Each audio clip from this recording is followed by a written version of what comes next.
عندما نكفكف الدمع الحزين نكون في الميلاد.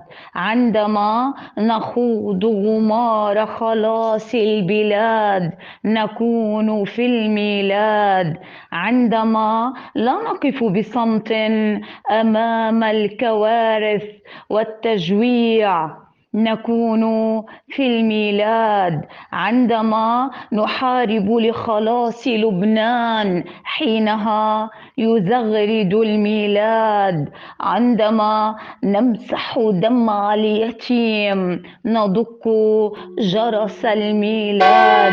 عندما نساعد العليل ونداوي الأنين نكون في الميلاد. عندما تختفي المصالح ونحب بصدق ندرك حينها معنى الميلاد.